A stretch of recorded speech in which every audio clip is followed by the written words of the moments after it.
Hey guys, Clavette here. I want to welcome you into my new segment called Clavette's Corner, where I'll be inviting you into my studio and showing you some of the behind the scenes work that goes into producing a record. So today we're going to be taking a look at Never Stop. This is the lead single to my 2-track EP out on Deep Root Records. And I want to break down one specific element, and that is the drums. So without further ado, let's jump into Ableton and take a look. We're in here in Ableton now, and I've condensed this project a bit so that all we're seeing is the drum track here. I'd like to start with kind of how this groove came to be. So I really had this idea of creating kind of this tough Chicago house kind of sound. So a lot of elements that just sounded raw, a very swung groove, very tough. So here's this clap. It's made up of 2 different claps. Fairly simple. You have one,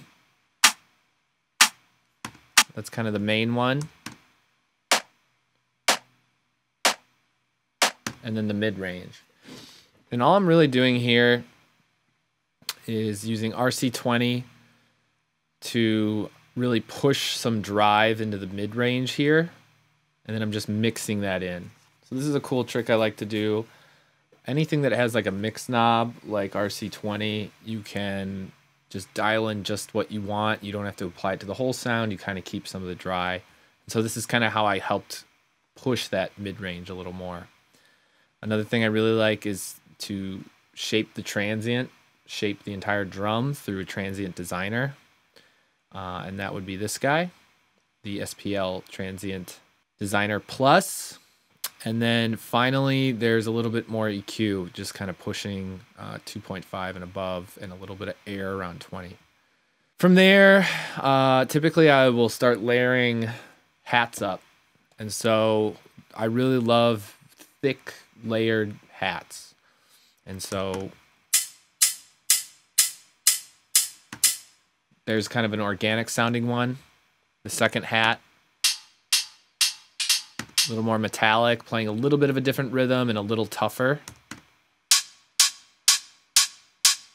Another kind of raw sounding hat. These next 2 kind of add more rhythm.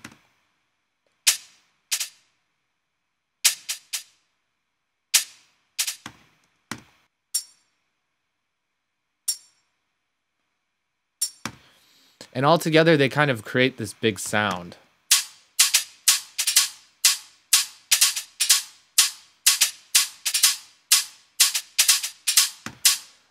One thing I love doing, and you can kind of see on all these channels, is adding Soothe. And this is probably one of my favorite plugins because you can really just quicken your workflow by focusing this plugin on problem areas with resonance. On top of the hats, I have the UAD 1176 compressor, just grabbing some of the attack because I felt like it was a little too pointy. I have the Oxford inflator to add a little bit more volume. And then finally the Dangerous back EQ.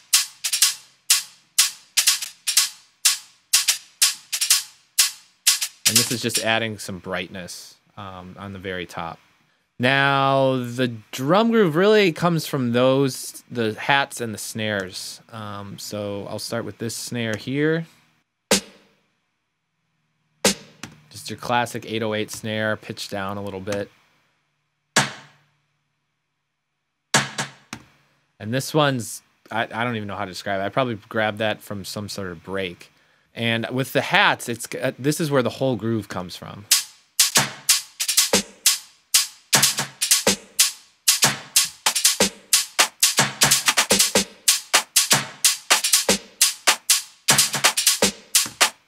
Very swung, very tough, nothing too electronic sounding to me. It's just all really like fresh sounds, that Chicago sound. A little tambourine in the background, a little bit of EQ. This is probably for side chaining. Oh no, it's not for side chaining. Actually, this is it's kind of a widener, a little tip I picked up from Alex Preston. Very similar things going on here. Just notching out some problem frequencies. Probably could have used soothe, adding a little bit of volume with the inflator, and then kind of working the stereo image with the Brainworks V3, digital V3 EQ. And the only thing left in here was the ride. Now, instead of letting that release kind of carry over, I really wanted this tight, and I really wanted it to kind of just blend with the rest of the hats. And that's really the whole groove.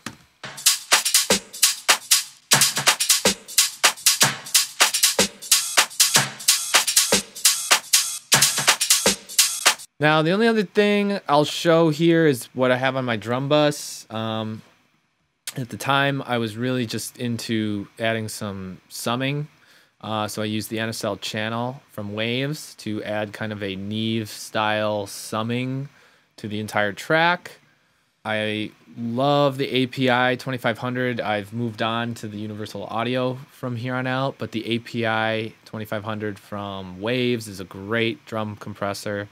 Decapitator followed that, really just adding a bunch of drive.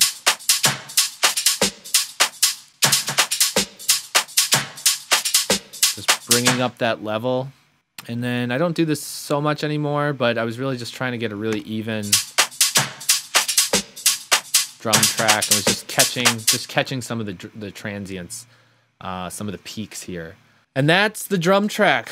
So thanks for joining me here for the inaugural episode of Clavette's Corner. I hope you enjoyed this. Please follow along, like, and comment if you enjoyed this and learned something. I'd love to hear something that you might add to your workflow or something you found interesting about mine. For Clavette's Corner, I'm Clavette. I will see you in the next episode. Ciao!